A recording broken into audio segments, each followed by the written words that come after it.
भूतिया गांव।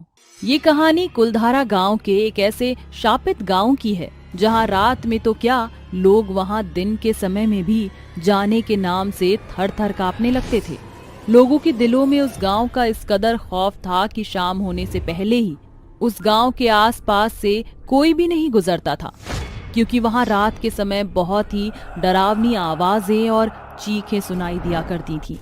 लेकिन एक दिन की बात है, उस रात अमावस्या की रात थी। इसके साथ ही बहुत तेज हवाएं चल रही होती हैं।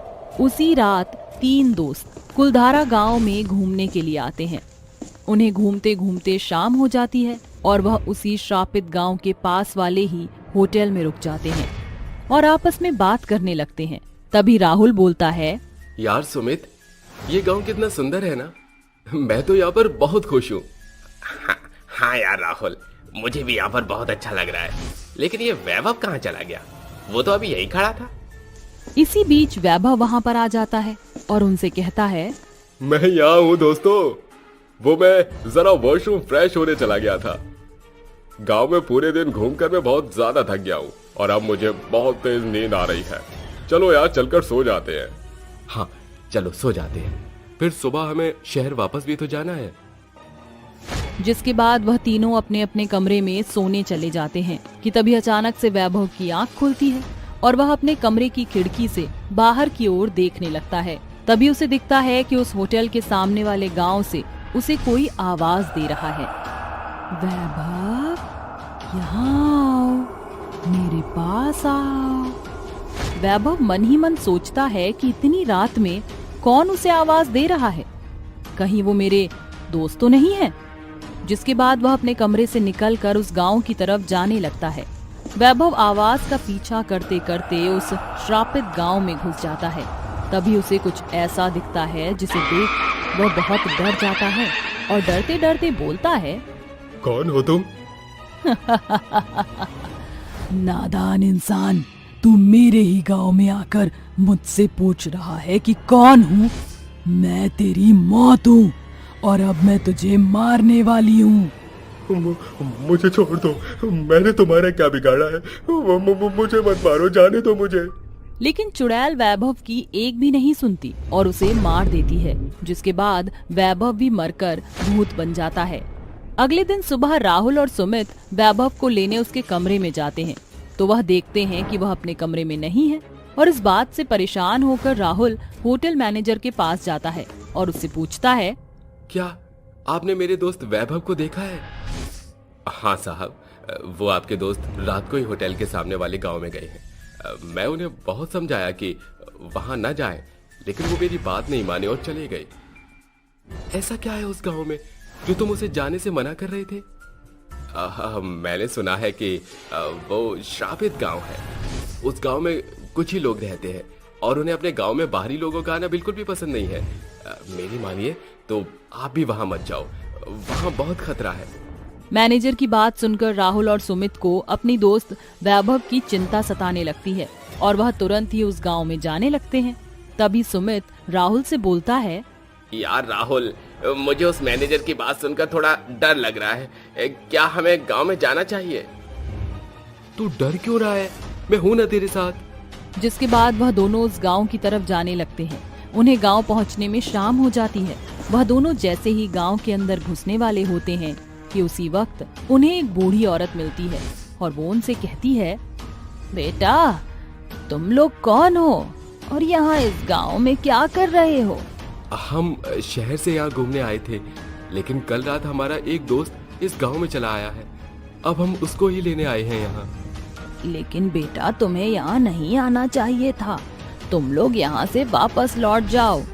इतना बोलकर बूढ़ी औरत वहाँ से चली जाती है, लेकिन वो लोग उस बूढ़ी औरत की बात नहीं मानते और उस गांव में घुस जाते हैं। और जैसे ही राहुल और सुमित उस गांव में घुसते हैं तो रात और गहरी हो जाती है और अचानक से तेज आंधियां चलने लगती हैं और उसी आंधी में से एक चुड़ैल प्रकट होती है और चुड़ैल हंसते हुए बोलती है, तुझे अपनी जिंदगी से प्यार नहीं था क्या, जो तू भी इस गांव में आ गया? अब मैं तुझे भी मार कर तेरा रक्त पी जाऊंगी। चुड़ैल की बातें सुनकर राहुल और सुमित बहुत डर जाते हैं और वहाँ से भागने लगते हैं। लेकिन तभी सुमित को चुड़ैल पकड़ लेती है और इसी पल का फायदा उठाकर राहुल वहाँ से भाग जाता है। और भागते भागते वह एक जंगल में पहुँच जाता है कि तभी उसे वहाँ पर एक तांत्रिक बाबा दिखते हैं और वो उनके पास जाकर रुक जाता है और उनसे कहता है, बाबा बाबा मेरी मदद करो, मेरी जान बचा लो। तभी तांत्रिक बाबा उससे पूछते हैं, क्या हुआ बेटा तुम्हें? तुम इतना घबराए हुए क्यों हो? बाबा उस गांव में जो चुड़ैल है ना, वो मुझे मार देना चाहती है। उन्होंने मेरे दोस्त को भी मार दिया और मेरा दूसरा दोस्त उनके कब्जे में है। आप मेरी मदद करो और मेरी और मेरे दोस्त की जान बचा लो बाबा। तुम घबराओ मत बेटा, मैं तुम्हारी मदद करता हूँ, लेकिन इससे पहले तुम ये रुद्राक्ष की माला अपने गले में पहन लो।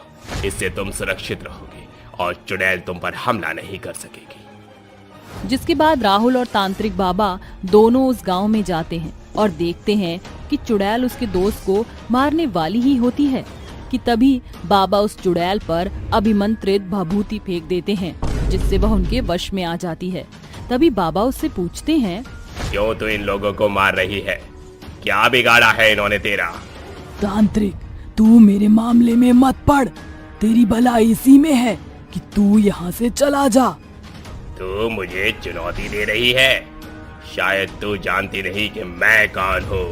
रुक, तुझे अभी सबक सिखाता हूँ।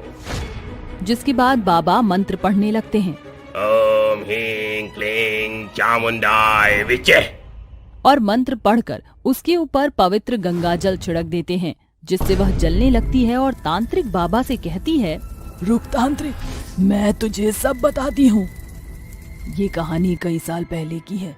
मैं इसी गांव में ही रहा करती थी। एक दिन मैं जंगल में लकड़ी काट कर अपने घर लौट रही थी कि तभी रास्ते में मुझे कुछ शहरी लोग दिखते हैं, जिन्हें देखकर मैं डर जाती हूँ और वहाँ से जाने लगती हूँ कि तभी उन चारों में से एक आदमी मेरा हाथ पकड़ लेता है और मुझसे बदतमीजी करने लगता है और मुझे जबरदस्ती उठाकर एक झोपड़ी में ले जाता है, जहाँ वो चारों मिलकर मेरे साथ बहुत गलत करते हैं और मुझे मारकर मेरी लाश को वहीं छोड़ देते हैं। तभी मरते हुए मैं ये कहती थी कि बेशक आज तुम लोग भाग रहे हो, लेकिन मैं ये श्राप देती हूँ कि आज के बाद इस गांव में बाहर से आने वाला कोई भी यात्री यहाँ से जिंदा लौट कर नहीं जाएगा।